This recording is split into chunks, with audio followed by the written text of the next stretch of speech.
Hello, are we live? Are we live now? Did it work this time?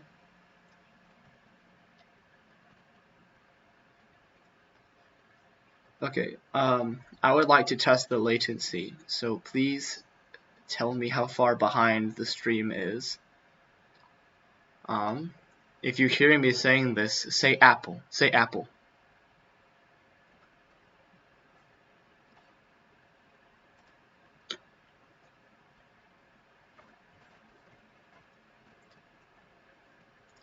Okay, what you're doing there is jumping. You just jumped. Okay,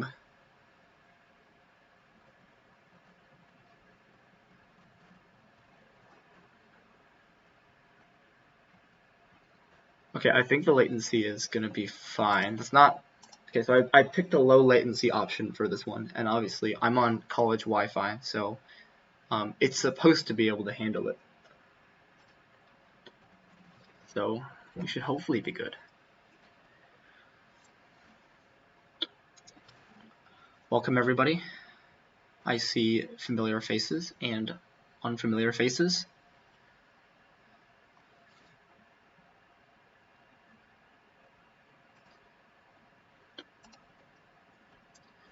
So let me just. Oh.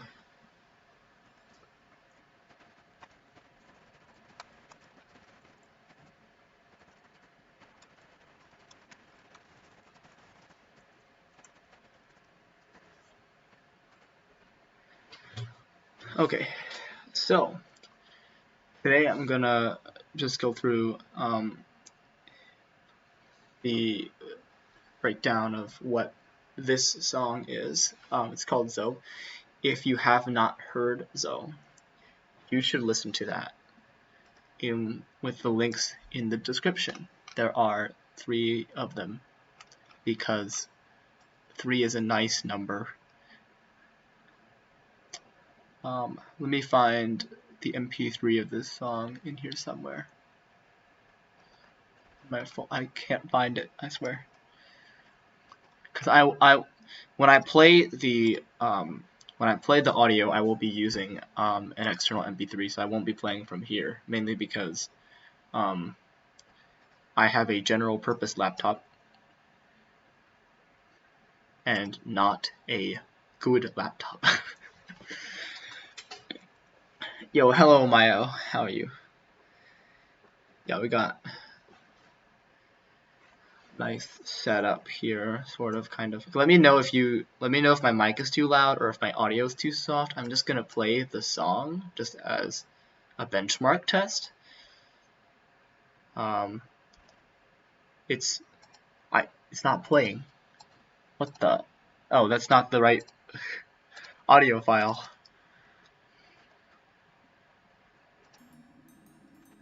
Okay, so I'm just gonna play the song, I'm gonna talk over it, and you're gonna tell me how the balance is. So, how was your day today? My day was pretty nice. I picked up Rhyme for $3 because it's on sale right now. It's a gorgeous 3D game that is ordinarily $30, but right now it is $3. Which is really nice. So I picked it up, but I was trying to see if it would run smoothly on my computer because I don't have a graphics card on my computer, and it's 3D Unreal, so obviously there would probably be troubles. Okay, cool. I have a confirmation that the audio balancing is fine. I'll just wait for more people to say that it's fine.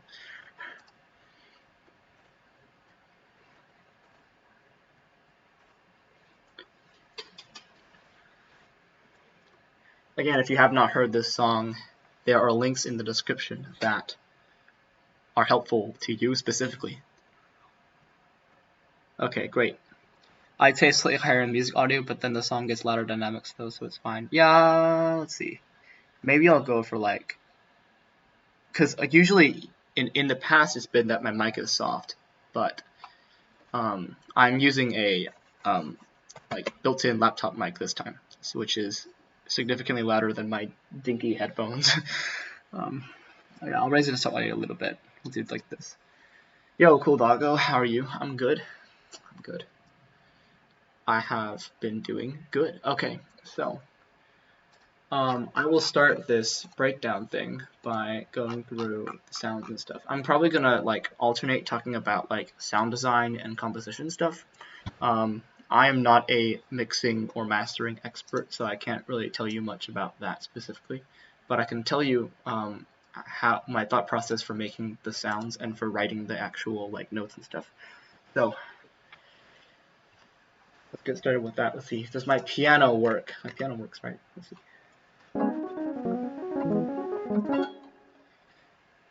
So I will say that for my I will say this for my piano.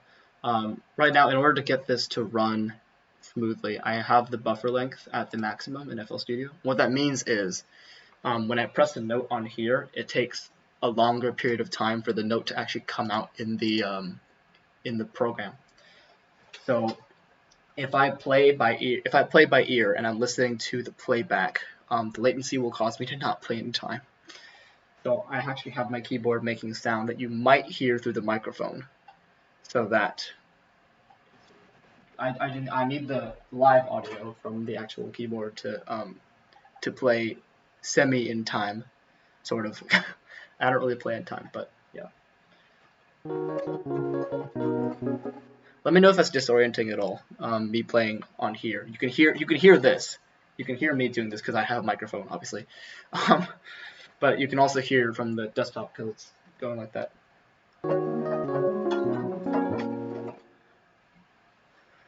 I will play nice sounds on using this electric piano.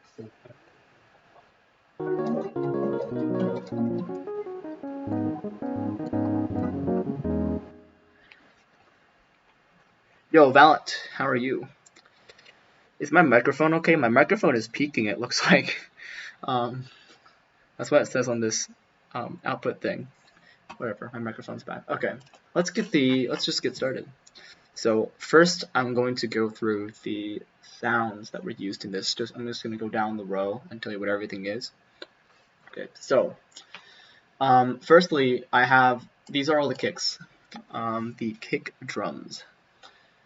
I've got 3 different like volumes of kick drums. So there's I have this kick. You cannot hear that because I am muting all of the mixer channels. So there's that kick, and there is this one, and there is this one.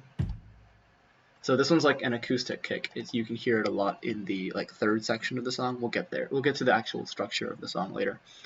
And this one's for like the 1st section, and this one's for the 2nd section, sort of in that order. This kick that's called Ghost Kick is just a copy of the soft kick. You can't hear it. That's intentional. Its main purpose is to do FL style sidechain. What a sidechain means, don't worry about it. Or do worry about it. You can choose.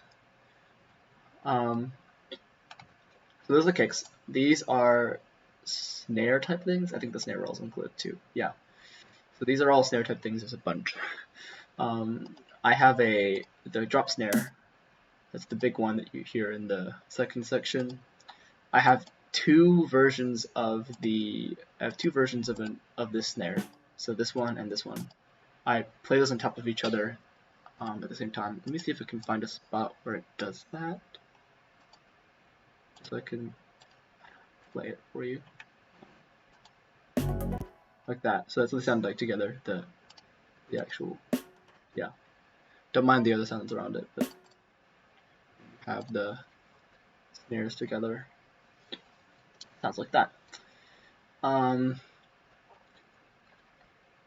Buster says, I tried sidechaining with a ghost kick in order to sidechain the lab strums, but I guess I must have done something wrong because it didn't work.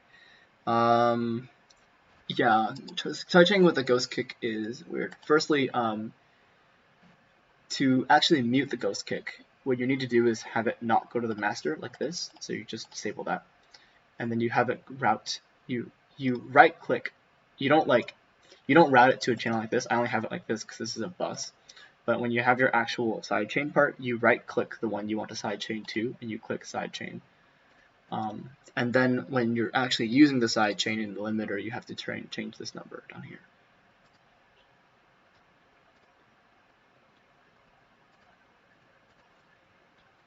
I don't know what step you probably missed there. It's a bit finicky. So this is a soft snare. It's just an acoustic snare thing. And this is a backwards snare, which is that. Okay, I need to hold for that. Yeah, that is a backwards snare, and this is a snare roll.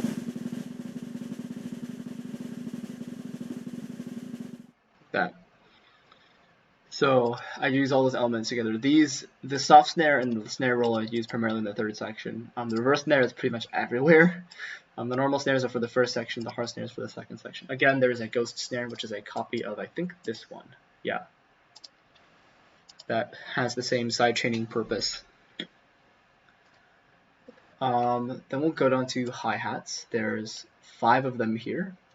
What I have is, I have this hat, and I have this hat. They're called left and right hats, but they're not really panned to the right, left and right. They're mainly just like the same sound but slightly different, so that it sounds like if I play this one, it sounds like I'm hitting with the left stick, and if I play this one, it sounds like I'm hitting with the right stick. So like you don't want to, it makes it a bit more organic, because if you have like 2 sounds that are exactly the same, then if you play it, it just sounds like you're hitting it with the same stick over and over, but actual players, you know, use 2 sticks. And because you play the 2 sticks in different parts of the cymbal, they sound a little bit different. You have that like minute difference there. This sample pack, that I got this from, is really good because it actually has like multiple hats or multiple drum sounds that are near identical but slightly different. So they work good for that kind of purpose. Yo, Pumpkin Zeta, welcome to the stream. I'm just explaining sounds right now. So this is a small hi-hat. It's not very small. These are actually, I don't know why I call it small hi-hat. It's like bigger than the other 2, so it's kind of misnamed. But I think in patterns where I've used it, I like played it really softly, so like the velocity is kind of low. It's mainly to give an emphasis on like this 4th beat, so it sounds like I don't know how to explain this. Like there's a slightly more emphasis on that 4th beat, so it's sort of like it carries like a very slight swing feeling. If that makes any sense at all. And then this is an open hi-hat. So, or mostly, it says mostly open, but it's basically open. And then this is a shut hi-hat, which is basically like, you know how a hi-hat is. It's an instrument with 2 cymbals stacked on top of each other, and you use a pedal to open and close it. So when you open the hi-hat, I think, yeah, open is pedal up. So when you have the pedal up, the hi-hat's like open. The cymbals are apart from each other, and so it lets it do this like clashing sort of like when you hit the top one, they sort of hit each other several times. And then when you close the hi-hat again, it makes a sound when you press the cymbal into the one. That's this sound. So usually you want to have one of these after the open hi-hat like this before you play another closed hi-hat, because that makes it sound like an actual hi-hat is closing. A lot of artists, when they use an open hi-hat, will just have a open hi-hat, but they won't have a shut hi-hat, which they won't have a pedal, or this is called a pedal hi-hat, which doesn't make much performance sense, because that's not how an actual hi-hat would sound if you played it. You would have to have this pedal sound in there somewhere. So yeah, that is why this sound exists mostly. I have some other types of percussion here all through this. So these are bongos. Again, the left and the right, it doesn't mean the left and the right, it just means left hand, right hand. So that's a bongo and it's a bongo. They're like slightly different, very subtly different. So if you play them both, it sounds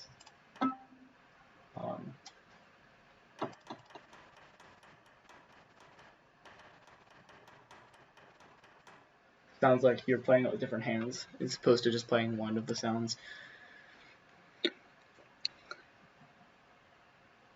Yeah, you can obviously just put your foot on the pedal and just leave it there, but if you're playing an open hi-hat, you have to release it, because otherwise the hi-hats will be the cymbals will be close together.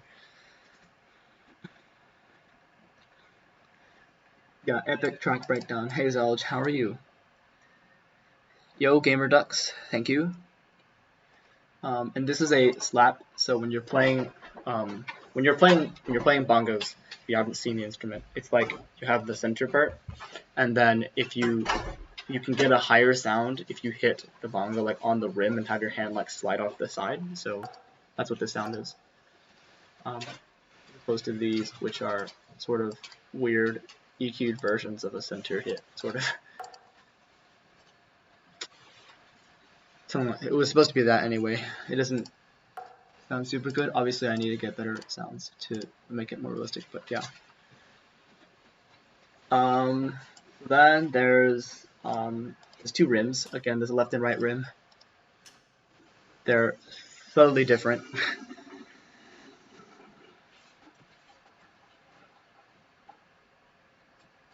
And then there is a stick click. Yeah, that's a stick click.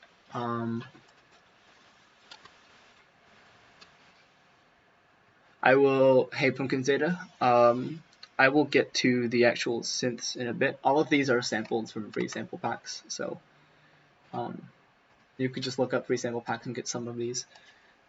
This is a Cymatics ride, for example. Zelgian loves Cymatics. You can tell him all about it. Hi, Zelgian. Yeah, that is a ride. I've got a crash here. It's not like a full crash, like, you know, the kind you use in electronic music that like has a bunch of white noise and stuff. It's like just like a small crash that you hit with a stick on a drum set. It's the kind you can spam, you know. Anyway, yeah, got a crash. Two shakers, an up shake and a down shake. So shakers are hard because it's really hard to get an organic feel out of samples. You want to have like different sounds for like shake up, shake down, like shake forward, shake like, you know, all directions to actually get something organic. I've just gone for a shake up and a shake down, which work decently well for my shaker. But obviously, if you were doing a more intricate shaker beat, you would need more shaker stuff. Probably the best shaker sounds you'll get are like loops you'll download from the internet or something, not like individual samples. That's a bit tricky. Yeah, Zelge, I use lots of Spider presets, but I have, for this song in particular, I do have one synth that I made in Serum, which I will demonstrate when I get there. We're getting close anyway, so here's a bunch of synths. Yeah, I picked up Serum specifically for him in A flat major, which I did with you, Star. Wow, you are the reason I got Serum. Congratulations. Clap, clap, clap, clap, clap. You convinced me to buy a product. Okay, so you got synths here. This is Serum. You can see the preset name that I picked. So I will attempt to play this.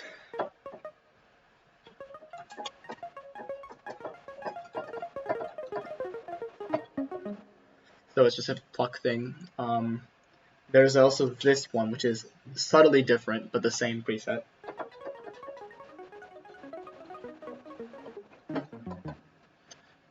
You can't hear, that's the sound, that's how they sound at the start. If I go here, you'll hear the full sound, sort of.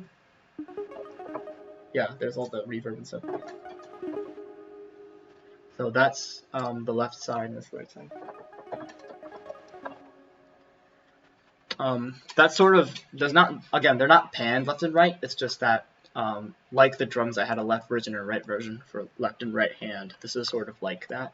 I don't know what instrument this would be, but there's a left hand and a right hand, so.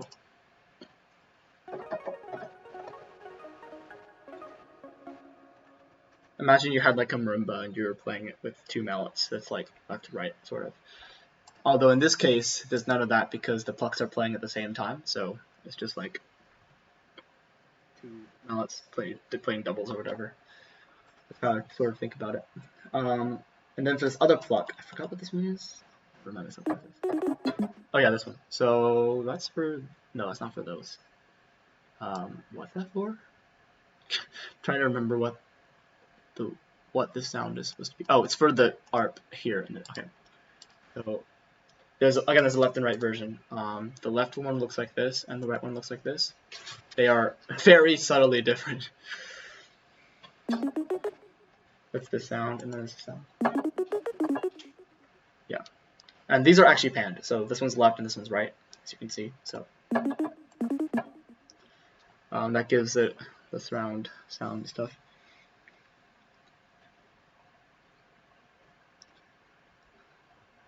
What are you talking about, Zeljan? Of course you love Cymatics. Cymatics is the best, right? Yeah.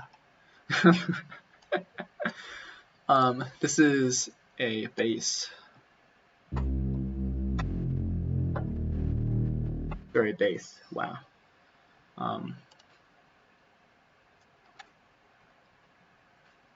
Yeah. And then this is a less Reese bass that is in Serum. I mean, Spire.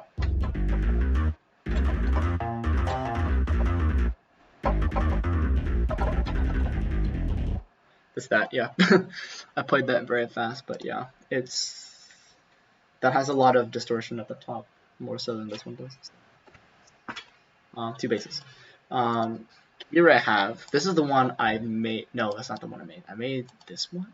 Yeah, this is the one I made. You see in it. That means that I used my own thing. But this is that one. This is that one. So they're both they're like that. Yeah, Pumpkin Zeta. Serum is about $200, and I have it on a rent-to-own plan where I'm paying $10 a month for like over 2 years. Over 2 years? No, almost 2 years. It's not quite 2 years. So yeah, that's those two. Here is a lead. Here's an extra soft lead. Oh, this one I also made myself. Forgot about that.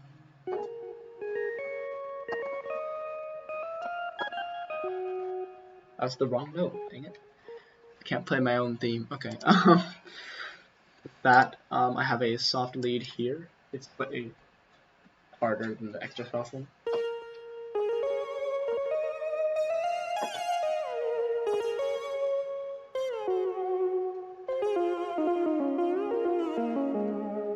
Yeah, that's that one. It's very nice to have leads like this. I have a specific kind of sound design pattern where, I guess I'll explain this. So,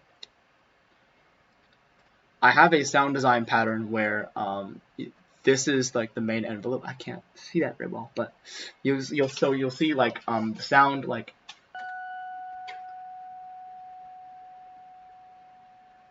so just sort of like a top volume, and then it very slowly decays up to nothing, which is emulating like how a piano would sound, because if you play a piano sound, it's kind of like this. You have a string that vibrates and then it slowly dissipates until it's nothing. If you play a piano like that, so I sort of have a habit of designing like synths and stuff in this way, where they sort of emulate that idea. So leads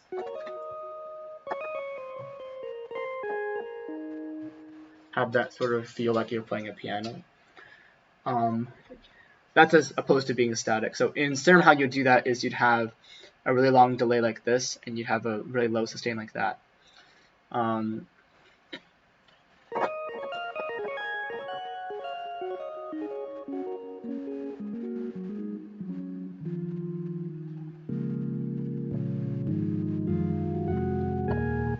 So that one can make chords, but ordinarily you wouldn't want that from a lead. Yeah, so yeah, that's lead design sort of. I have a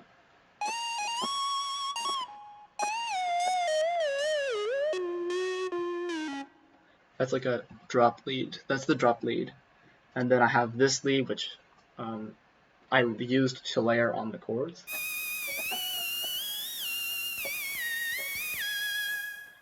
Yeah, that sounds like that. And then I have this pad that like literally kills my computer, so I'm gonna try to play with it. This preset is really crazy. It's this default pad right here that has a bunch of like, it's just a saw pad with shimmering feedback. So it has like this really crazy high-end thing. And it kills my computer obviously because it is a pad. Pads do that. So yeah, those are my main synths. Let me see. I probably should explain some of the automation on them right now before we actually go there, because obviously actually playing automation in the song is CPU heavy. So I want to explain that. So there is a, so on these space plugs, I think there's this mod. No, it's not that one. There's a modulation on these plugs. I forgot what.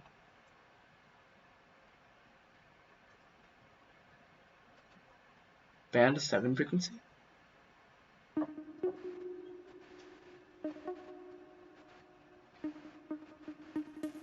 Like that. Okay. So I have this automate. I have an automation on this plugs frequency here, which makes it sound like this.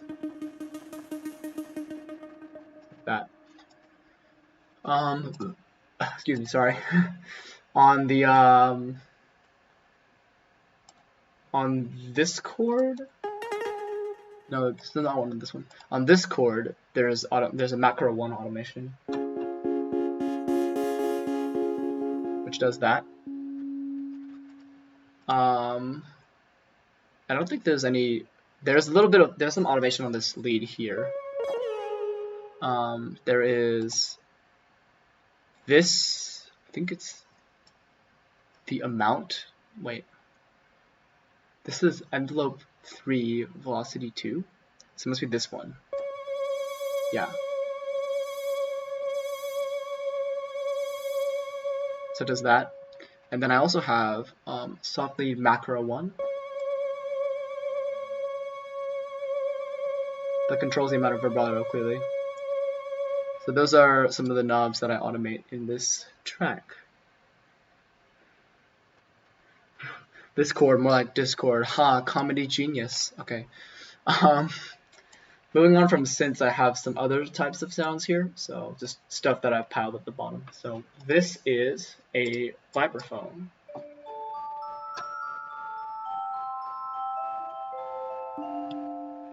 Sounds like that. So it's just a big long vibe. Oh, I should not have done that. Just a big long vibe sound. That's a chime.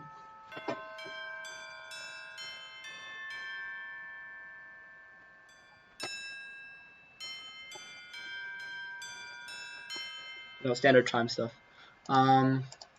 These are glockenspiels. So there's this one and this one.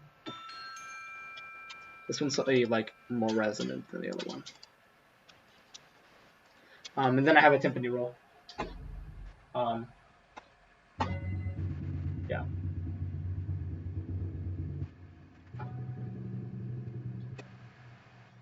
So that's it down here. It doesn't go on forever, obviously. I have to like replace it with some, but I have to replace it with new notes and stuff. But it also has this decaying thing, so it's nice. This is a piano that plucks high notes mostly.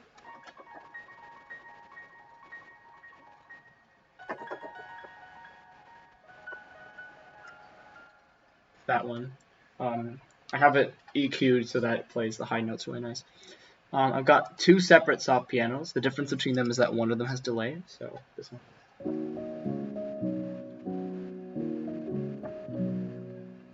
And this one has delay.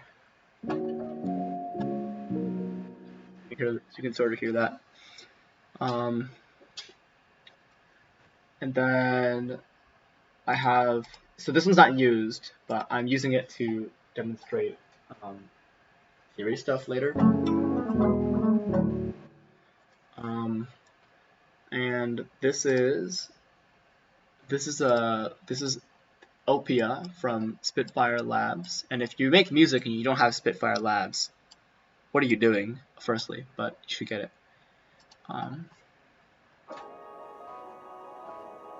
Sounds like that. Has nice like atmosphere type stuff. These are no, that's what else. This is the same thing. Yeah. I think I was using this for like high-end stuff and this one for low-end stuff, sort of. I don't know what the difference in between them is actually. It might just be like the mixing. I have no idea. And these are triangles. So people in the comments call these the wind chimes in the song. I didn't actually use wind chimes. How I made this was I just put 4 triangle sounds in an FPC, put a time delay on them, and then just played them like this.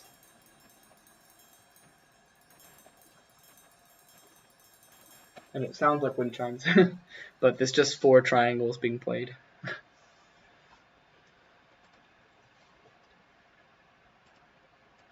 Okay, so that's all the sounds. The rest of this here is automation. Oh, there's actually... Should I go over the samples? Perhaps I should go over the samples. Vibra slap. Ride cymbal.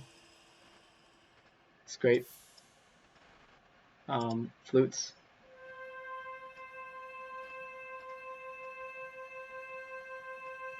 You can't hear them because they're all meshing together. It's gonna come. It's just not on, right? Because I have automation. Here's where they're at their peak, sort of. That one.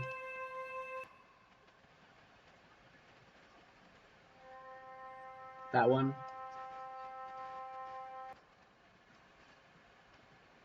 And this one. Oh, see ya, Stardew. Have a good day. Let's see. This is a cymbal roll. This is a reverse crash sort of thing. Basically a cymbal roll except with the back chopped off and significantly louder. That is a cymbal hit. That is a flam. That is a snare. That is a timpani hit. That is a backwards timpani hit. That is a different backwards timpani hit. Yeah. This is a large crash cymbal. This is a tom. These are 2 toms, the high one and the low one. I have 2 breaks here from sample packs. Sound like that. And a go-go bell, a break drum. This sweep that I'm not going to play because it's really heckin' long. This really quick sustained cymbal roll. Backwards crash. This gong. I need to get a better gong. That gong sucks a lot, but whatever. Then some stuff I recorded. That's pretty much it. With a bass drum. So that's all the samples and stuff. So that's all the sounds here. So we're going to move forward to actual composition stuff. Okay, so here we go. I'll just start from the beginning. I'll work my way forward. So I will see what to talk about. So I'll play this first section here.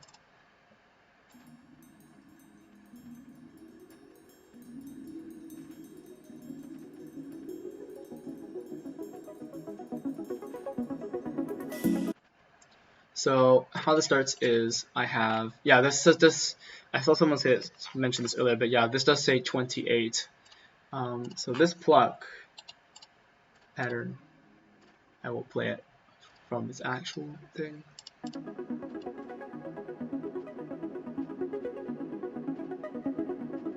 So it's divided into 20, so it's 1, 2, 3, 4, 5. So it's 1, 2, 3, 4, 1, 2, 3, 4, 5, 6, 7, 1, 2, 3, 4, 1, 2, 3, 4, 5, 1, 2, 3, 4, 5, 6, 7, 1, 2, 3, 4, 1, 2, 3, 4, 5, like that. So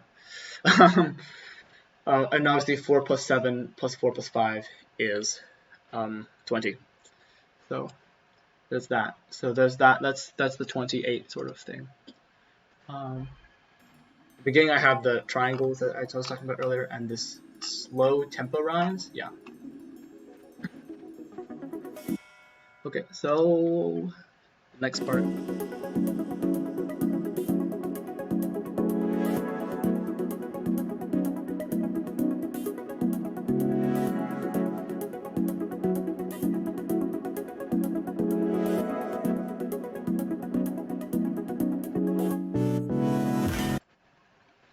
So from here to there, basically, what's going on here compositionally is the beat is defined by this hi-hat part.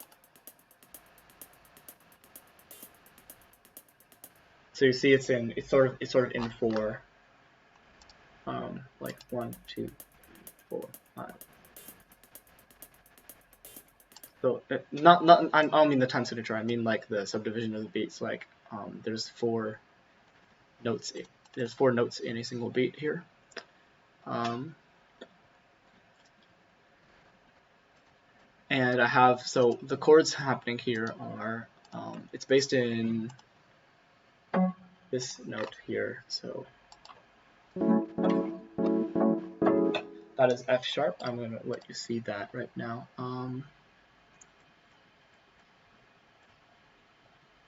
So wait, minimize that. Nope, not that small. So the notes are here. Yeah. The notes. Oh my god, please. Piano roll. Yeah, okay. So notes. So these notes here, like that. And there's some, they change sort of down the line. So like this.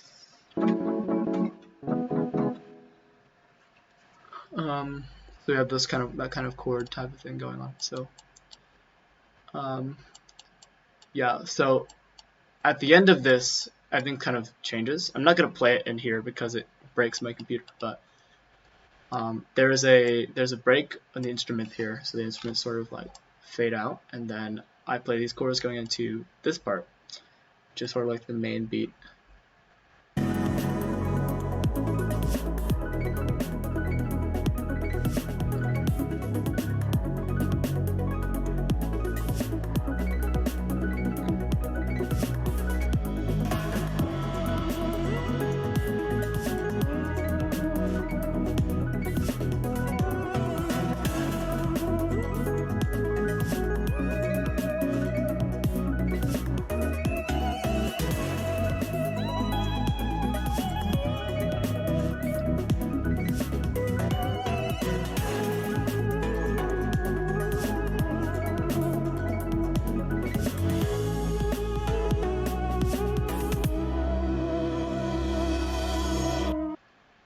So yeah, this opening section, there's a lot to explain here. So the beat shifts, sort of. So at first it was like this.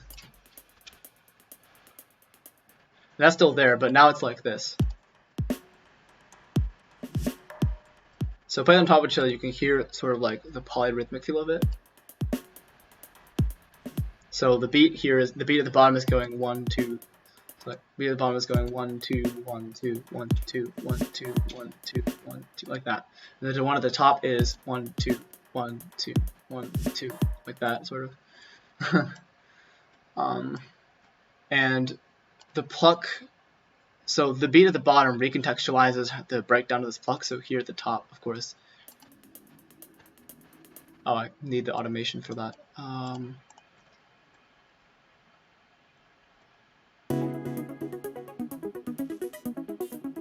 So there's like that, and then if I put this beat on, it's sort of different.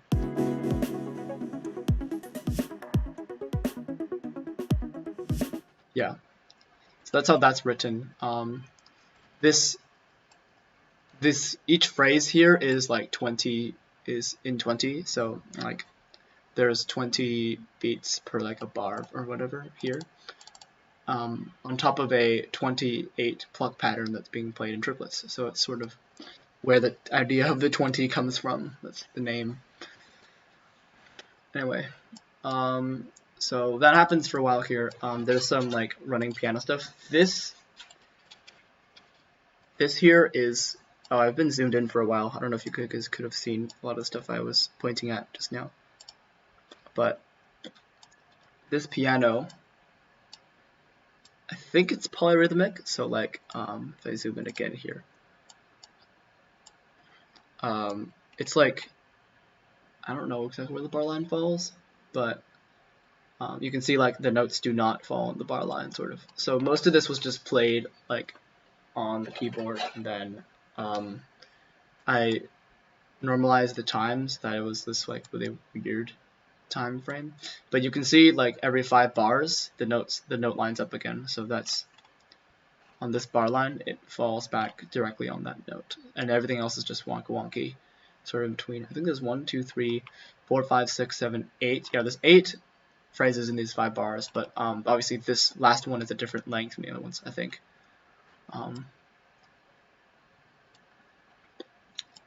So there's that. That running piano thing there. All of that happening, of course, underneath this stuff here. I want to talk about this pad too, because how this works is when you go into the section, the pad is a specific like loud volume. So maybe I'll play it here.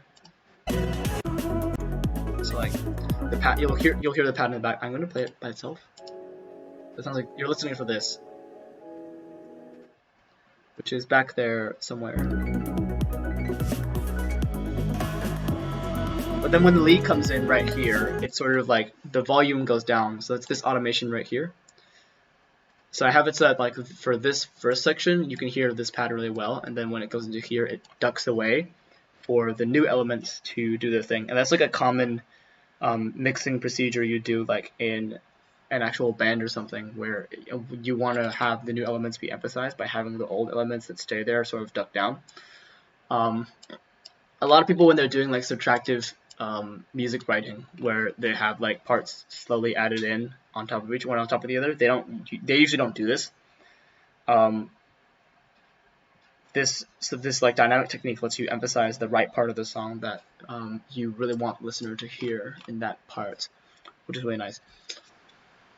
This fill here is just these 2 drums. It's pretty nice. It's pretty minimalistic, so in context. Yeah. On top with the crash at the end, it really sells that. So then we have this main section where the melody comes in. That vibraphone is not playing the right note. There we go. So I layered it with a vibraphone to give it some high breadth and stuff.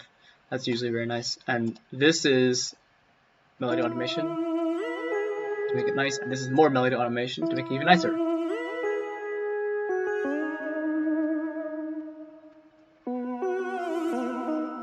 This one here is really nice to emphasize right down here, because it makes the vibrato of the lead like really intense while it's playing these notes, which topped on top of these chords, which I'll talk about in a little bit, are pretty cool. It sells that. It helps sell that section where the chords are hitting really hard. To redirect your attention to those chords for a moment. So how the chords in this section work, I will go ahead and zoom in for this as well. Oh shoot. How the chords for this section work, they're down here. So I have this pluck is also polyrhythmic, so it's playing like, so here's, I think it's it would be 1, 2, 3, 4, 5, 6, 7, 8 part, or no, 7 parts. So, so like you can imagine there's 3 per length of this. So it goes 3 and then 6 and then 7 and then it repeats right here. So it's like in 7s, sort of. So the beat is like here. I can't do that.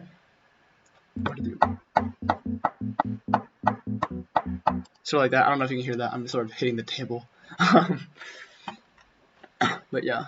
So it's a nice polyrhythm kind of thing. It's in 7s. And then it does this crazy stuff. I'm coming to the line here.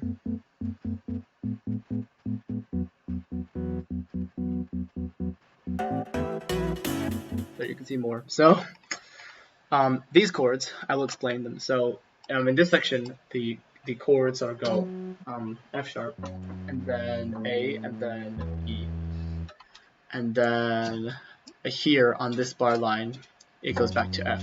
So in between, when I have these cool chords here, what I want to do is I want to lead into this chord, this F chord. So what I do is I just stacked plagal cadences on each other. So basically, I took the note F sharp, and I moved it. I went up in fourths. Yeah, I went up in fourths to this A here, and then I just went backwards. So I played this A minor chord, and then this E minor chord, and this E minor chord, and this F sharp minor chord in that order. So in all, the progression sounds like.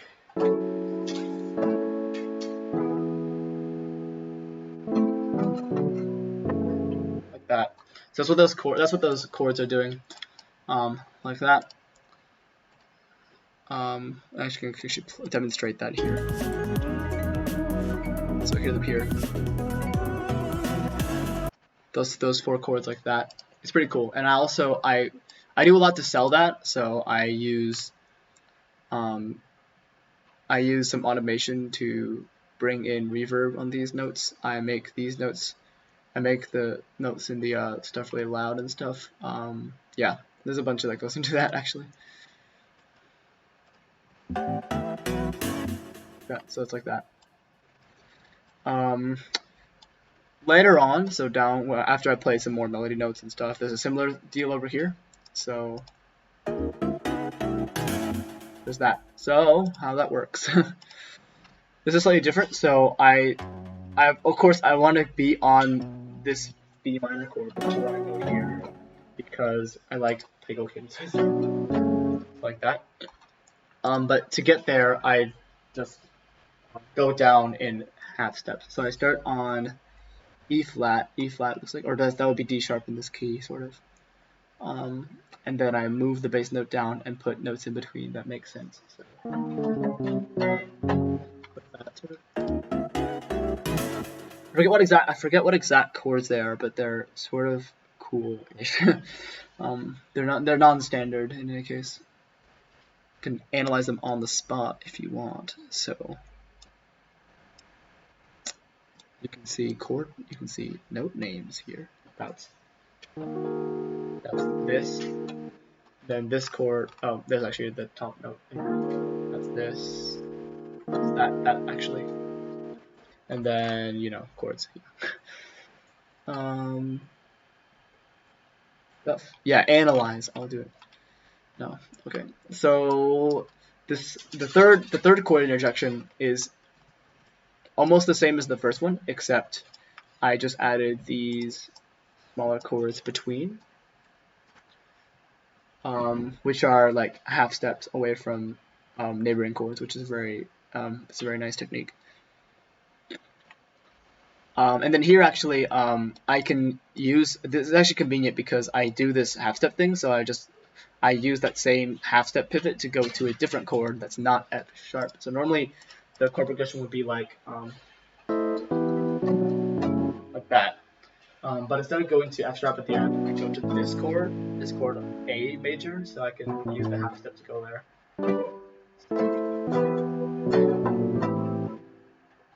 Wait, that's not the right chord. That sort of. Yeah, so that's what that chord is doing. It's sort of in between. It goes down. That. And these chords are just pretty normal stuff. So nothing crazy happening there. And then at the end here, when I go into sort of like the more laid back section, the repeat section, I mean.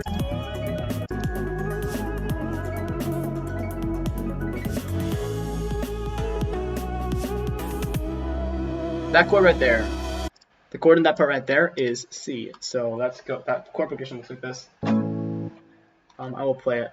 I will use the Rhodes piano so you can see the actual notes here. Yeah.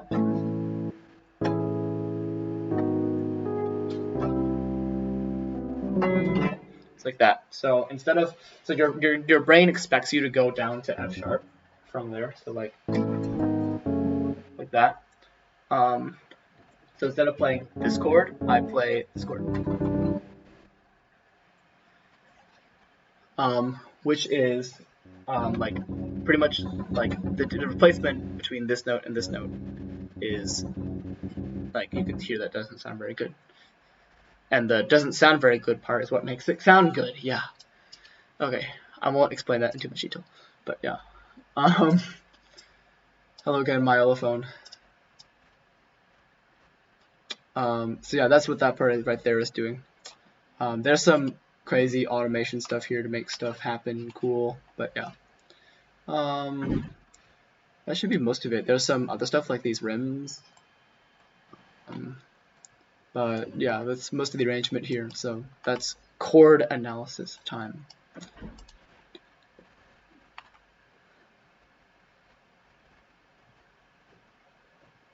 Yeah, on voice leading. My Olophone explained in depth what voice leading was in his stream, but I usually don't. I am not a classical composer. I usually don't think in terms of voice leading. So I put notes close to each other. I voice chords the way I would do it like on a piano, just playing improv stuff. Like I just some chords are more glittery than others when you put certain notes in them. So you just put the notes and stuff. That's pretty much how I would explain voice leading. That is not an explanation of voice leading, but it's okay. So after that, we go into the second section. So if anyone has questions, I will play the second section. If anyone has questions on something in the first section, I will go back there and.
Okay, so I will talk about that decline part later, but yeah. Rio asks about the fills, so I will start with the fills. Congratulations, you have influenced my showing off decisions. So here's the first fill. We'll enable everything, including the crashes, yeah. There's a bunch of stuff happening here. I have some, I chopped up some breaks. So again, these were the, if you missed this, these were the drum breaks. So I have 2 of them here. And so I have them chopped up in this section right here. I will zoom into that. I have them chopped up in this section right here to make nice sounds, like that sort of. That impact sounds, some toms, and then these bells to really hit that note home, sort of. So but there is a really subtle reverse snare here, but for the most part, I left this beat empty to make let those bells ring out and stuff. Yeah, there's a lot of power in this fill. That is a powerful fill. And then after that, it goes into having a snare on it. So just that, that's a 4 on the floor kind of beat with a kick on every beat. That's very hype usually. And then on this side, there is a fill here. Like that. So you could hear the melody there because it's actually on the same. So there.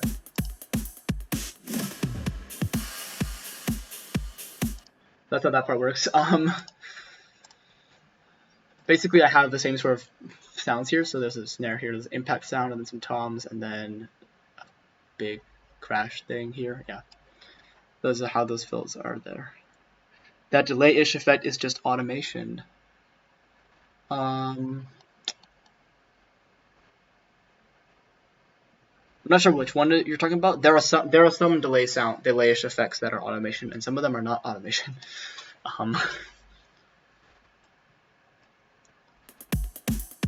So an important thing to note compositionally here is I will go ahead and talk about this structure first. So the actual the drop, the phrases are all 10 beats long. So it's 1, 2, 3, 4, 5, 6, 7, 8, 9, 10 before another chord comes in. Which obviously 10 plus 10 is 20. Which yeah. You on the pluck. Oh yeah, you're talking about the pluck in the first section? There, yeah, the delay stuff on that pluck is automation also.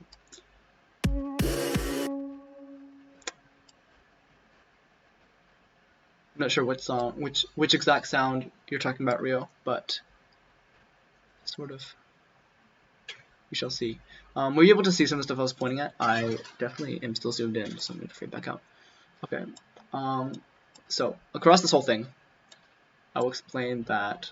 So again, these are in tens. So it goes 1, 2, 3, 4, 5, 6, 7, 8, 9, 10. 1, 2, 3, 4, 5, 6, 7, 8, 9, 10, like that. And these are in triplets, so it's sort of like you can hear if I put the drop chords on, but it's split into threes. And then over here again, like you can hear the background here actually. So you can hear it's sort of like there's a triplet beat here, but then when I get to this shift marker here, it becomes it changes to fours. So I will turn the drop melody off.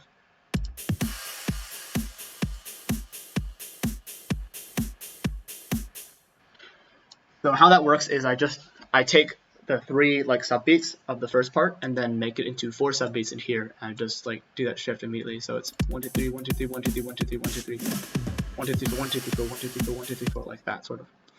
I'm not good at counting, but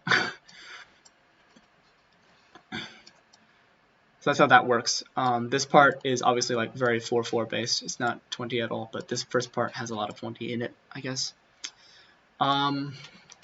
Okay, so the chords in the drop are sort of tough to explain. Before I move on to the chorus, I will say that I do a little bit of anticipation with the 4/4 thing. So like before we go into the actual like 3-on-4 shift, there is this ride symbol which is playing 4s already.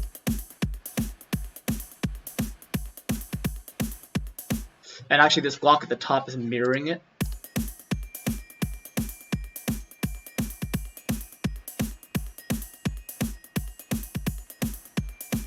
So lots of 4s here on top of there's the 4s here on top of this main beat which is in 3s.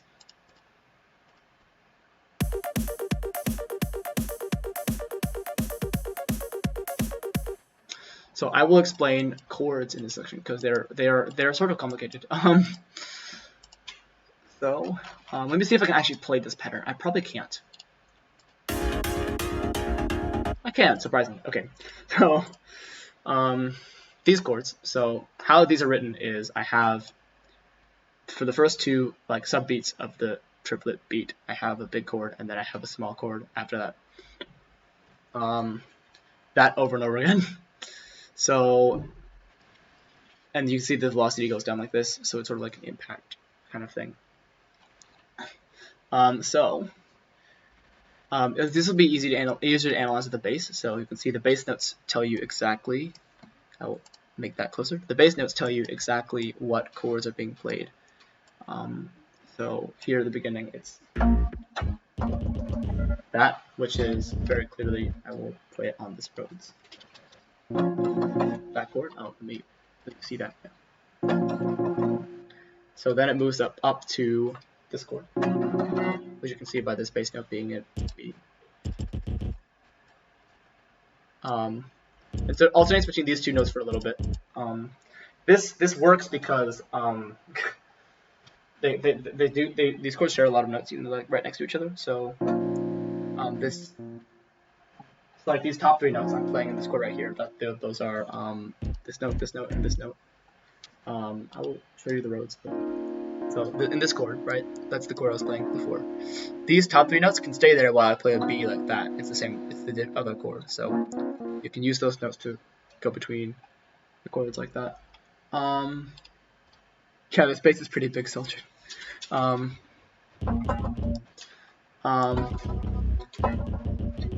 Alternate there for a bit. So that's the whole first section, and then after first fill, this first fill here, that's insane fill, I go into this section with the ARP at the top, and it does some other chords. So these chords are different.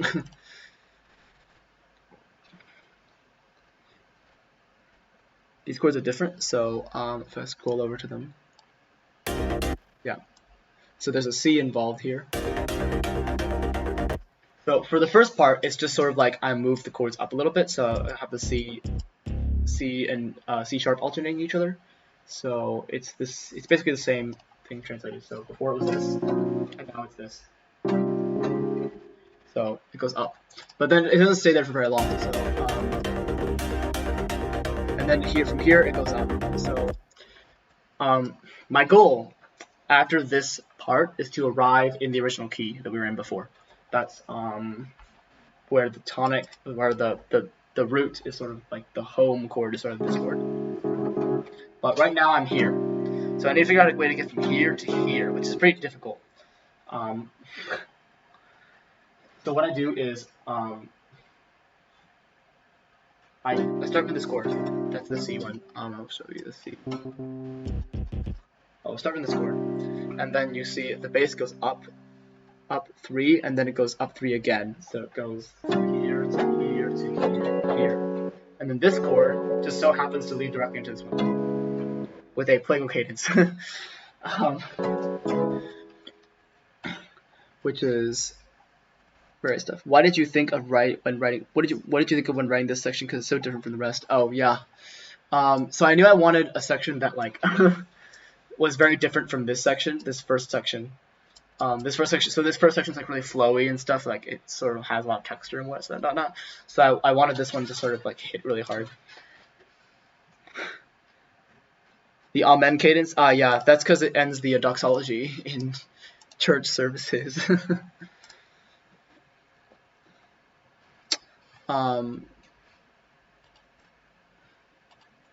So yeah, that is how these chords work. So it's like here, here, there. So that makes it like a diminished chord sort of, but like it works because these are all in minor, so they sort of go into each other. And then it goes down to that one. The note I want it to go to at the very end. So we do that, and then we go to this shift, and then we play very standard chord progressions. You'll hear that high lead at the top above it.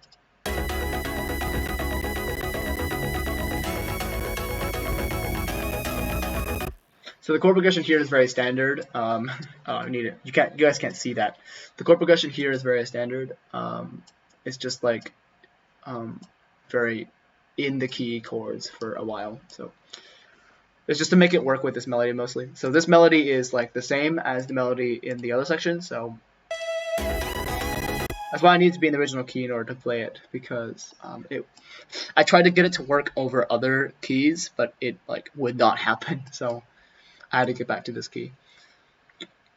So yeah, that's how the chords there work. Another thing to note is that in this section I did a lot of stuff where like the drops hit on the second beat instead of the first beat.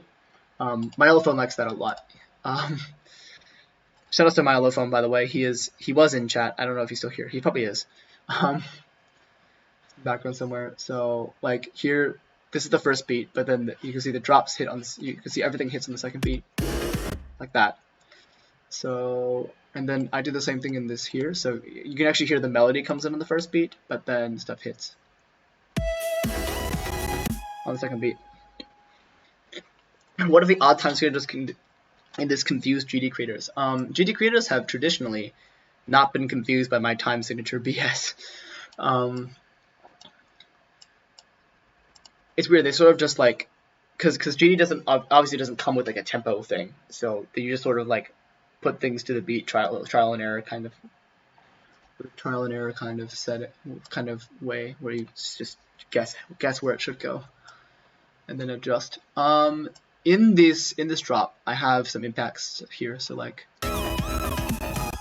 for this beat I have this thing hit and then everything drops out for a little bit before it crashes.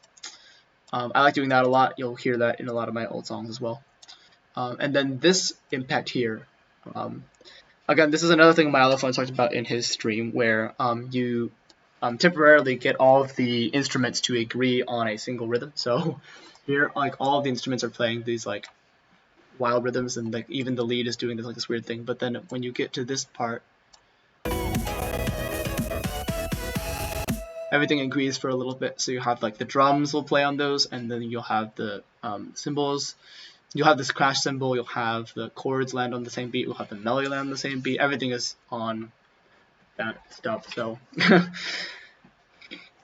Yeah, nice, yeah, rhythmic, yeah, Ryan, rhythmic agreement like this is a great way to emphasize a section in a piece of music. So you just have, and these chords, I will note that the chords I'm emphasizing in this section are exactly the same chords as in the first section that I was talking about before. If I can see it, excuse me, where does it go? Yeah, over here. So that is, you will see the notes there. That is A, E, B, F sharp, which is exactly the same as the chords I showed earlier. Like that. So that's just it's a nod to the first part. This is sweeping stuff happening here. Yeah, nothing too elaborate. I will say, I forgot to mention this earlier, but this ARP has automation on it, so if you hear that that noise sort of in the track, you'll hear the noise coming in and out and stuff. That's this automation. It's not like a drum or anything. And actually, since this automation stays in threes when you go into the fours, there is sort of a polyrhythm happening in the triplet ARP.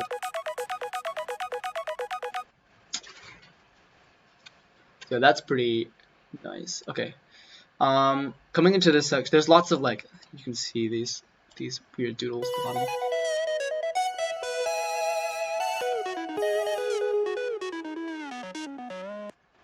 Yeah, so in this here, I did the boring thing and did a harmonization with the lead in thirds. So I've got two leads playing the same deal thing, and then the other lead goes higher than the other one.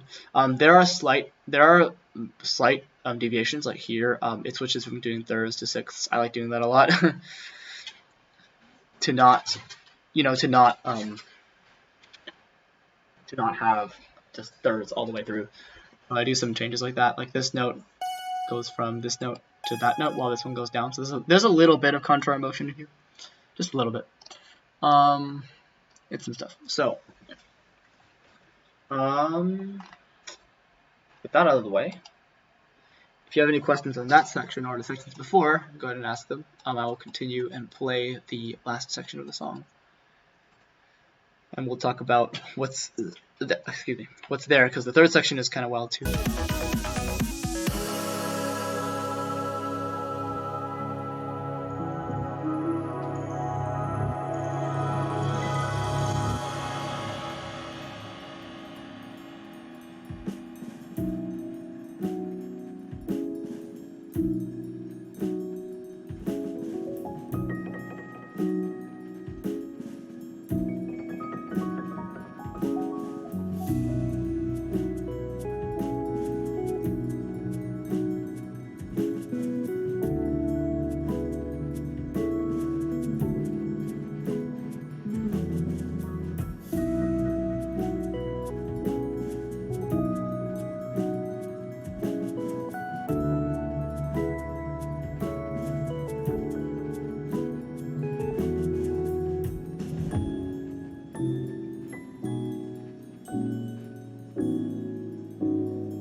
Okay, last section. So section 3 is this like really laid back jazz thing. So it's a departure from the first 2 sections in several ways.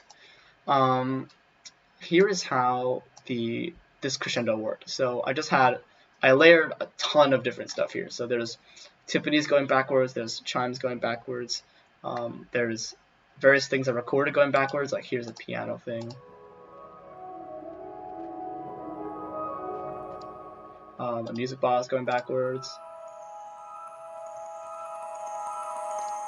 A pad going backwards. Like chimes going backwards, cymbals going backwards, the suspended cymbal to get everything in. These aren't going backwards, but they are crescendoing with everything else. There's a piano back there.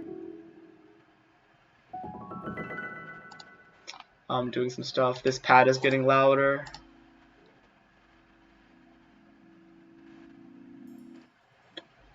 So I just put a bunch of layers here.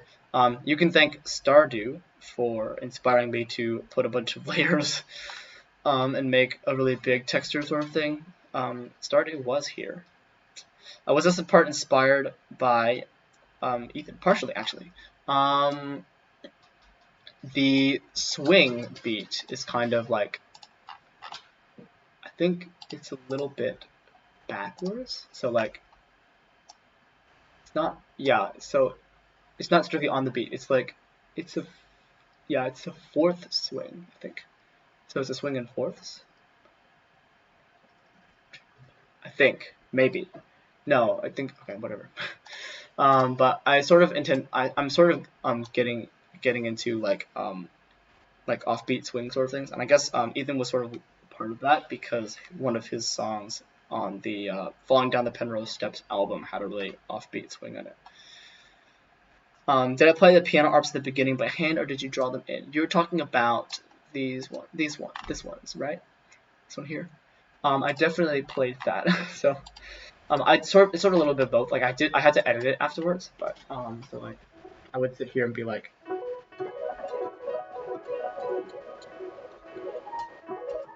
wait, what are those? Like that, and then I would actually like edit it so that the notes were sort of an even distance apart from each other, and then actually like fell into a polyrhythm sort of.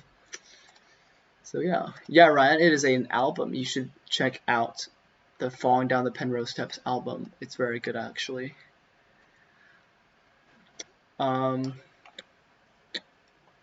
fast piano playing. You just sort of have like fingers going up and down the stuff. So yeah. Here in the descent section, I have a little bit like this part here used to not exist. It used to just go straight into from the crescendo into this beat. I just added this part to give you a little bit of a breather to collect your thoughts.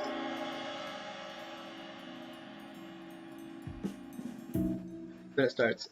This section is just a nice drum intros here. So I will talk first about the composition here. So what's going on here is the piano.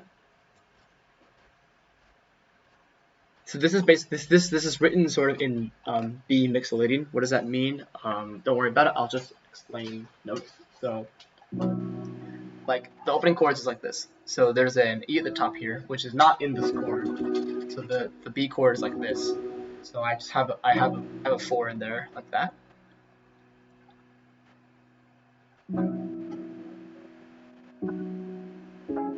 That's how the opening sounds. So it's just going up. At the top here, that is a C sharp minor chord on top of a B. So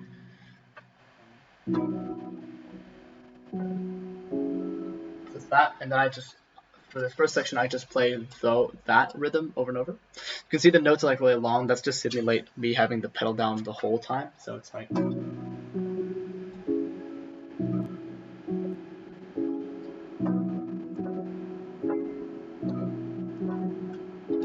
Don't lift it up, so it keeps going, and it's always down this entire section right there. Mixolydian is just major flat 7, I think. Yeah, so you don't, I don't ever play the flat 7, but when I go to this other chord, there is a flat 7 in there, that one right there. That's the Mixolydian part. This is mainly just I'm emphasizing this E, and like naturally your mind hears the B, E, and so like the A at the top makes sense because it's fourths going up. So and this is actually a really convenient chord because the melody starts on E, so it matches with this, the top note of this chord, which is really nice.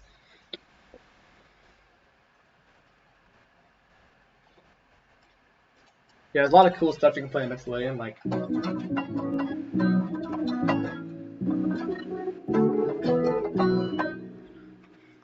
Mixolydian has some fun times to be had. Okay, let's see. So yeah, that's just, so it's a 3/4 beat sort of.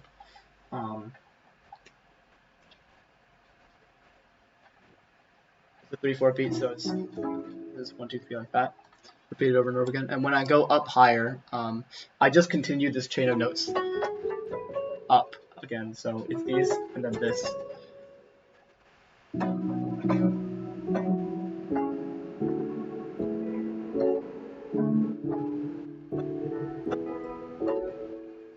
So here I have a D, and then on top of it I have this E, G sharp, B,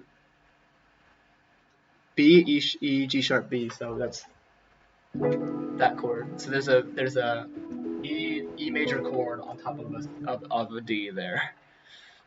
And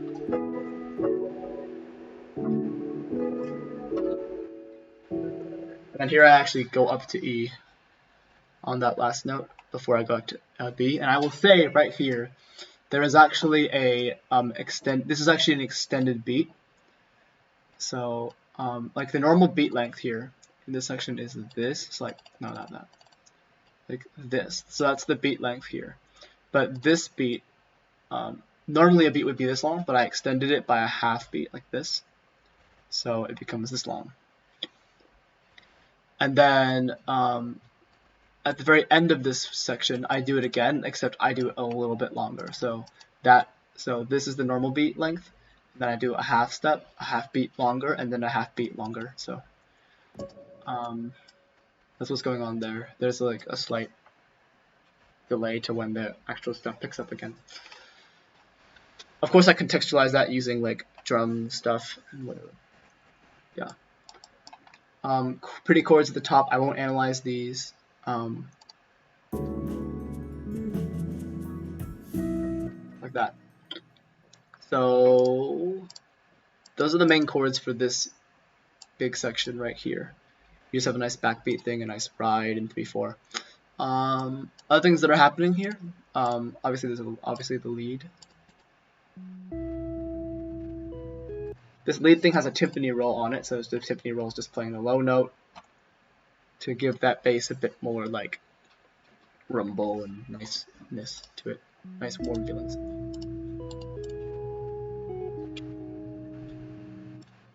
So yeah, this lead is playing again the same melody, but recontextualized because it's over a different key actually. I'll also mention these fifths here. So hear that there's actually some delay on them.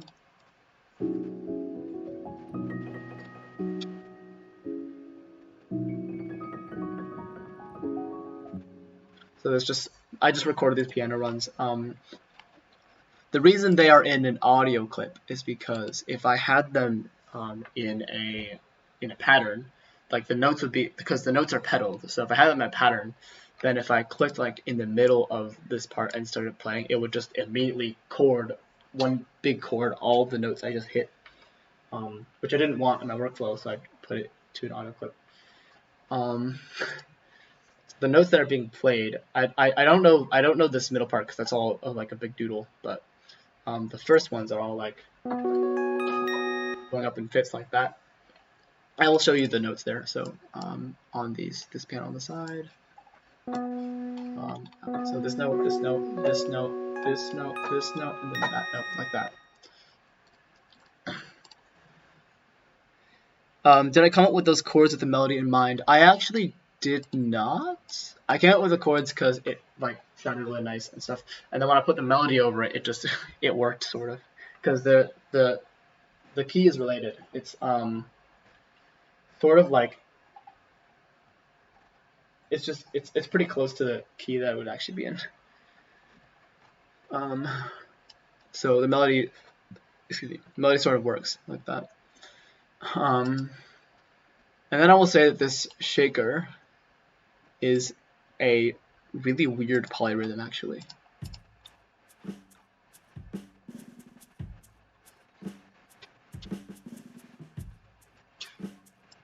So there are a lot of numbers going on here. This shaker's pattern is in sevens, so it's up, down, up, down, up, down, up, down, up, down, like that. So it's in sevens. But the notes line up with this bar line here, and there's 1, 2, 3, 4, 5, 6, 7, 8, 9 10 of them. So there's 10 of them. Okay, so like this. Okay, that should be reduced. There's 5 of them in this 3-beat segment of space here. Yeah, so there's a 7. That's this. So there's a 7. That's this length. There is a 5. That's this length, and there's a 3, which is 1, 2, 3. So the shaker rhythm has lots of polyrhythmic numbers in it.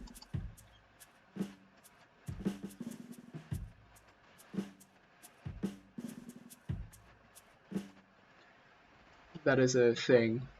Also, this timpani. I was talking about this timpani roll thing before, but it actually has this automation that makes the bass go up a little bit. So this automation at the bottom makes the volume of the timpani go up for a little bit. It's kind of like if I'm rolling on the timpani, like with 2 mallets, I would just like slowly make my rolling speed faster and raise the mallets and then bring them back down again, like a tiny swell. Yeah, like that. And some of these are positioned like slightly before the note changes. Some of them are positioned when the note changes. It's kind of like weird. So it's like here, for example, this one right there. The note changes right here. So here, it crescendos into the note, sort of. But then in other positions, like for example here, the note when the note changes, it starts crescendoing. And then at other points, it does it like significantly before. Like here, this E, and you can see the crescendo happens significantly before it. So the placement of those is kind of like varied in many ways. And then you do all that, and you come to the outro. So the outro chords. I will talk about chords now. We'll go back to talking about chords. So the outro chords, I do very what is it? Very stereotypical JRPG motion here, where I go from this note, where I go from this chord.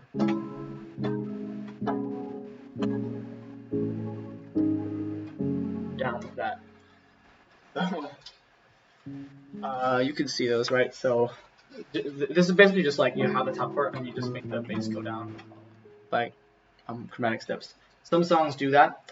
An example you will probably, everyone in here probably knows is Megalovania, but I won't play that. I will spare you the bone jokes. So that's that, and then in this outro here, I play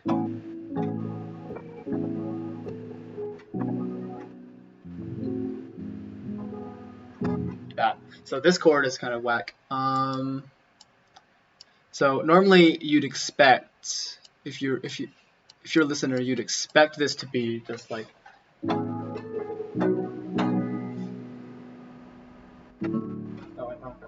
this, like that.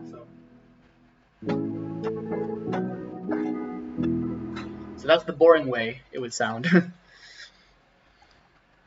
That's the boring way, but obviously I spice it up by extending it with like 3 separate chords. So that's that's that chord. I think it's that sort of, and then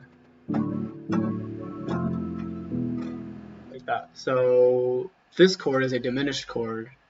That is a tritone away from B. So this bottom note is B, and this note is F down here. So tritone away, and then the rest of this is just diminished stuff. So you can see there's lots of notes that are 3 apart from each other. So this note, 1, 2, 3, 1, 2, 3, 1, 2, 3, 1, 2, 3. And then here, instead of going straight to E like a normal person would, I just go down too far and then go up too far and then go back down. So that's how that works. So this chord, this is a D. It's below the E. Here's the E. So I go too far down, and then I go too far up. Then I go down where it's supposed to be. Which is stupid that it works, but it does. Is that a money chord? Yeah, that is what it is. That is actually exactly what it is. See, it's diminished above the E. So here's the E, and here's the diminished one. Yeah. So it is what you said. It is as you say. So that's how this ends. And then actually, even then, this E chord at the end, I don't even do like a solid E. I do like a Lydian version where I do a sharp 4 on it as well. So up here you'll see that note, this one.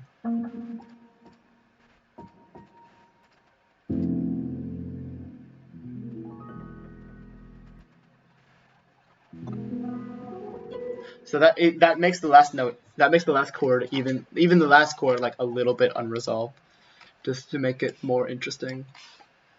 So that's how the chords in the outro work, and everything else is pretty self-explanatory. There's just some like bass notes and high chime notes and stuff to make things interesting, sort of. Yeah, that is the end of the track. So in all, I will say a few things about this track. 3 movements, many different time signatures. Like in here, we have various subdivisions. In here, we have various subdivisions of 24. And here it's subdivided into 4. It's here subdivided into 3. Here we have lots of subdivisions of 5/4, 10/4 kind of stuff. In here we have 4/4, and then here it's subdivided in 3. Here it's subdivided in 4, and then here we have like 3/4 at the back with some extended beats. And then the outro is free verse, sort of. So it's like there's not really a time signature set in stone there. So there's lots of time signatures, lots of keys. So in the beginning we're in F sharp Dorian, and then it floats up a bunch of chords in this section, and then hits C sharp minor here, and then hits B major, Lydian question mark stuff here, and then at the end we're back at the home key of E major, sort of. So lots of floating around, various modes of E sharp minor, which doesn't make sense if you don't know what modes are, but yeah, that's what is happening there.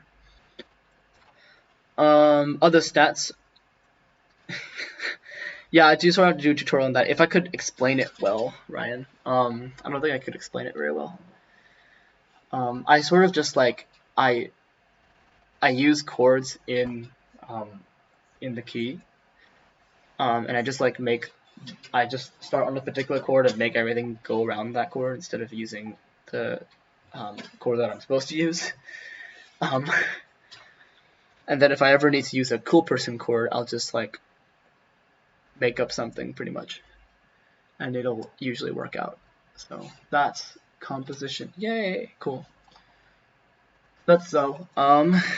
Overall track took 24 hours to make. That's significant because last year I made R, and that was like a 12-hour track, so my time on this one has doubled.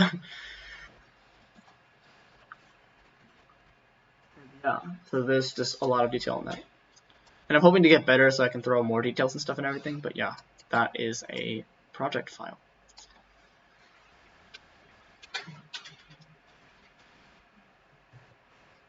Anyway, so we're basically done now. If you guys have any, I'll wait for any like last minute questions. If you have any. In the meantime, I will show you. We'll just make this text heckin' big. I don't know why I decided to do that, but here, to have big text.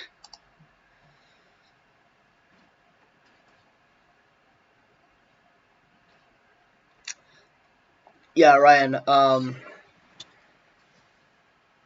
pretty happy with it. Anecdotes. I've been playing piano and composing for 15 years. I'm just starting to get into electronic composition. How do you get that background ambience into your music? Good question. You usually use a bunch of types of layers and stuff. Yeah, Zels, I did think you would win the compo. Your thing was good. So like in this section, for example, there's a lot of stuff going on textually. So there's like I need automation on that. You have like a pluck thing. You have several pluck things here. So you have a melody with tons of reverb on it. You always have a bass, like you have other things, and lots of offbeat percussion as well. And then like a pad at the back to fill space. So like, for example, that's how the layers would break down in this particular section. And basically, if you add enough like nice things, you'll automatically sort of build an atmosphere. In the atmospheric section on this side, on the other side of the world, I have like 2 types of twinkle things. So like various things like this. I have a pad sustained like that. There's percussion with offbeat stuff, with other high-end percussion. There's lots of piano, and that's pretty much like the whole layers there, for example. Gem attack, and I guess only trying. I'm totally self-taught, and I do most everything intuitively. What would be a good place to start learning about technical aspects of composing? That is a good question. The place where I learned, I'm entirely self-taught as well with composition. I don't, unlike my other phone, I don't have any classical training or professional help or anything. The way I have learned how to intuitively compose stupid is to analyze things that are composed stupid. So, like, when I was, like, really early starting off, I looked into a song from Pokemon Mystery Dungeon Gates to Infinity called Scorching Desert, which has a lot of weird chord things, and I sort of learned how to play that here on this piano. Like, it goes like.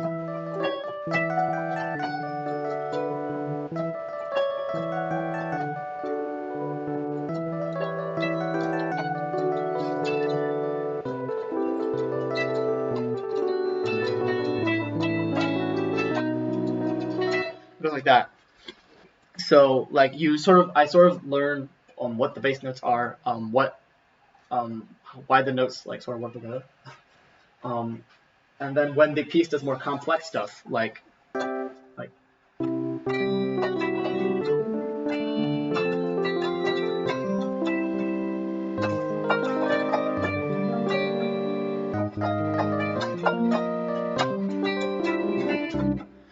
that, for example, that's what happens in the actual song. That's not my song. When the piece does more complex stuff like that, I just sort of look at what the chords are, and then I sort of internalize. Oh, I can use a chord like this, going from this. Like for example, that section, I will explain in more detail. That section. Let me go here. That section has. It goes from C to here, and then it goes to F, which is ridiculous, and then it goes back to C, and then it goes to this chord, and this chord, and then it goes here, here, here, like that. So I sort of analyzed that and sort of learned, okay, well I know it starts here, right? and then the next chord, a chord after that was this. So I sort of decided that okay, maybe if I ever have a major chord like this, I can just go down relative to this chord here. So you can do that in any key basically. So if it was here, for example, you would do this like that. And so like I analyzed motions that other composers used, and then I just copied them in places. Do I use and Enigmas asks, do I use plugins for my background atmosphere, or is it all the base set FL? I do use plugins. So I use a lot of presets in FL Studio. Not FL Studio. I have two synths right now. I've got Serum and I've got Spire. So I use lots of presets to make stuff like in atmospheric. You'll want to use lots of reverb and delay and stuff. So like if you don't know what delay is, it's heckin' gorgeous. This is basically, delay is basically like your best atmospheric trick. So a plugin like this, for example, takes the sound and it like plays back echoes of it. So if you have like any pluck sort of, you want to give it some delay to give it breadth. So like this, notice this has some delay on it, so if I play a single note, like more stuff comes out. And same with, that one doesn't have it actually. So like, you put delay on stuff and it makes it good. Reverb is also good. I find that, like here's reverb. Reverb is also good. I find that delay is usually more effective if you want atmospheric stuff, because it makes everything like big and whoa.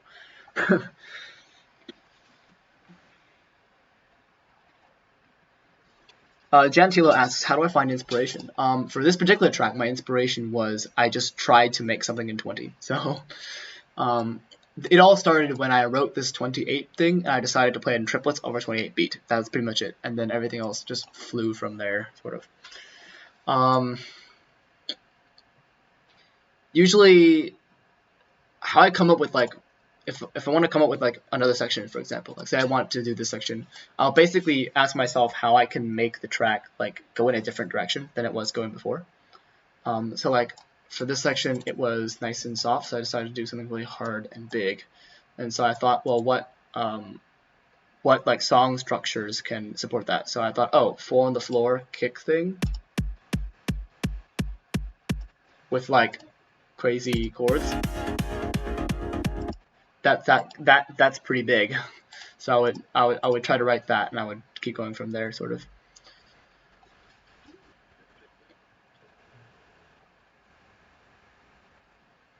And it's just like when you start writing it, like it doesn't sound great, but then like as you slowly glitter it with more details, it sounds more intricate and good.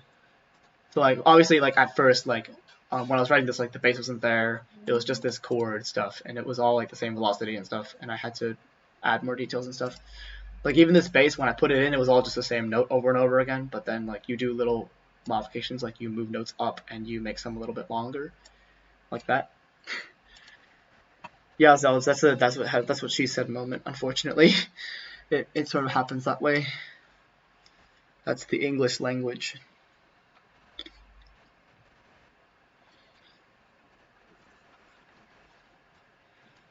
So yeah, I know like other composers get inspired by like actual like narratives. So like if you're a myolophone, you would like, for example, see a really cool webcomic and then decide to paint around them. Or if you were a myolophone, you would write a song called In My Garden with lyrics, and then you would paint stuff that fits the words and whatever. Ryan asks, have you ever considered trying microtonal stuff? Unfortunately, I don't think I'll do microtonal just because like it's really hard to manage microtonal music with a 12-note keyboard. It's like tough to play it. I can maybe someday I'll give it a shot. Like I know there's some cool microtonal techniques. Like for example, if you're going from, say, if you're trying to go from one chord to another chord. Like for example, if you have if I'm just gonna load in the electric piano. So if you're trying to go from say C to F, down to F, that's too far, to A, right? and you were, for example, trying to go there in 4 chords. So you're trying to go like C and then another chord and then another chord and then another chord and then finally A. Instead of, you could go like down chromatically like that, but it's only 3 chords. So you could do a microtonal thing where you do C and then you do like a little bit between C and B, and then like you do between B and B flat, and then you do a little bit between B flat and A before arriving at A. Which is weird to think about, but you can do that. It's just sort of going down in equal increments, except instead of doing it in 3 notes like that, you do it in 4 notes, and I can't play it because obviously I don't have microtonal keys.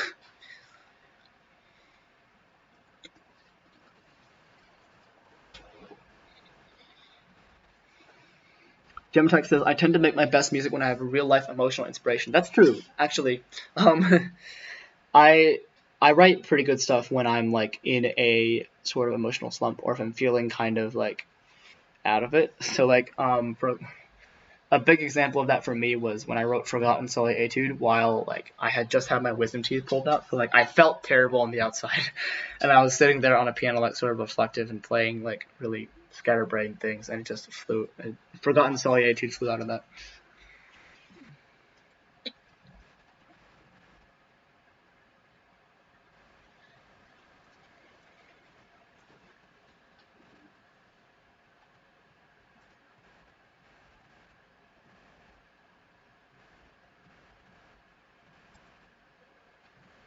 Okay, so those of you who are still here, you should join my Discord, because then you will know when I do something like this again. I have a wonderful Discord link right here. You should jump in it if you are not in it. Let me open chat. Yeah, Ryan, I have a Discord. Didn't you know I have a Discord? So I will tell you when I do a thing like this again in Discord, and also I'll probably tell you when songs are coming out and stuff, which is nice. We also have nice, wholesome conversations in the Discord, so if you're into that sort of thing, you should join. And what is a Discord? Oh, that's like, so.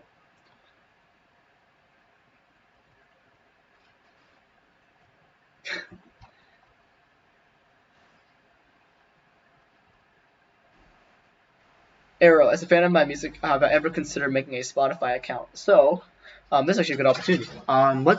Let's take. This is a great opportunity, guys. Let's take a nice waltz down. I will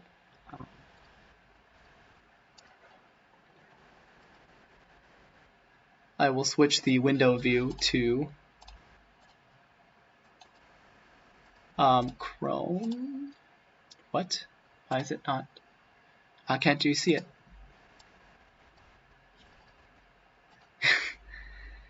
I can't. It's not visible. That's not visible either. What? Interesting. I guess I can't use that for a Chrome. I'm going to delete it and then make a new one. Display capture.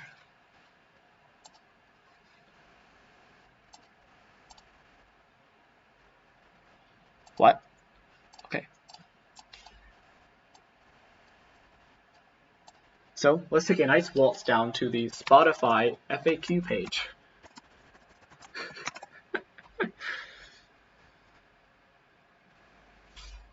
Spotify. Are you ready, guys? You ready for this? You ready for this? You ready for this? You ready for this? You ready for this? How do I get music on Spotify? To get your music on Spotify, you need to work with a distributor or a record label who already has a distributor. They handle all the licensing and distribution and pay your streaming royalties.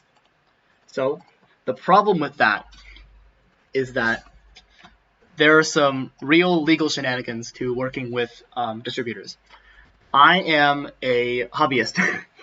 I do not plan to do this as a career. I am literally just fumbling around on whatever. So if I want to sign with the distributor, I have to think stuff about like rights to music and stuff and lots of legal junk. Some distributors are not very good at correctly claiming copyright on YouTube videos, for example. So like the example I used in my Spotify video was Waterflame, who has a lot of issues with TuneCore where even though his music, he tells you that some of his music is free to use, TuneCore will still strike it, which he can't solve because it's TuneCore. It's a bigger entity that's not him. So I do not want to get involved with a distributor. That's just my stance, or at least right now I don't. And as long as I don't have a distributor, my music is not going to get on Spotify. So that is why. Thank you for asking. That is the answer. Before I go, can I play a lick? Like that? You wanted that?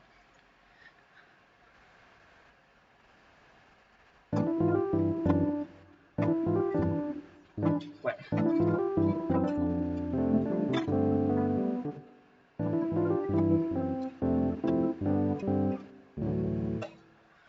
Lick stuff. Nice. We got the lick. Yeah, there is some real legal shenanigans happening with this.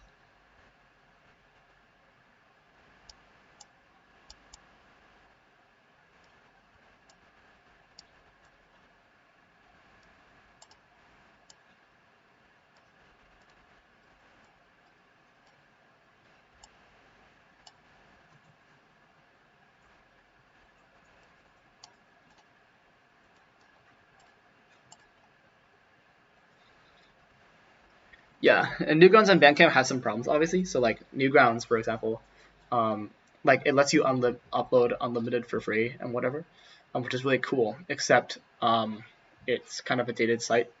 Bandcamp doesn't let your people download it for free after a certain amount of downloads, which is very sad. And SoundCloud has an upload limit, so they all have their issues.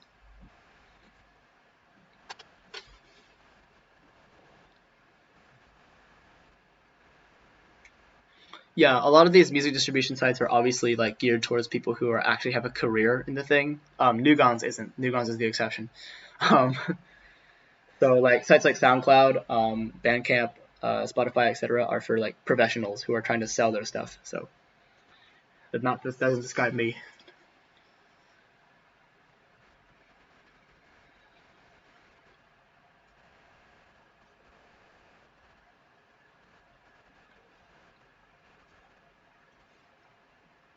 Yeah, Bandcamp is kind of weird. I don't know many people who like actually listen there, but I do like buying albums there if a friend cough cough my allophone makes them.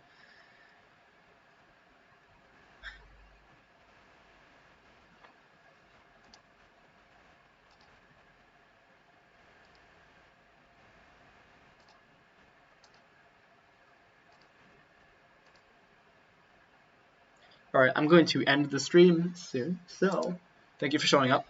It has been nice to show you the project. In the future, I will probably be restricting behind the scenes stuff to patrons only, but for now, take them for free. If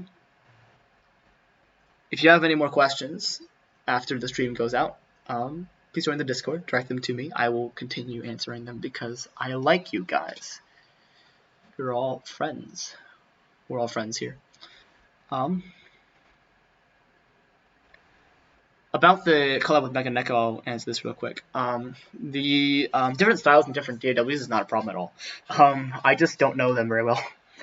So if I wanted to collab with them, I would want to be friends with them first, probably. But yeah, thanks for showing up. Hope that answered your last question. Come to Discord, come have fun. Let's be friends again sometime. See you.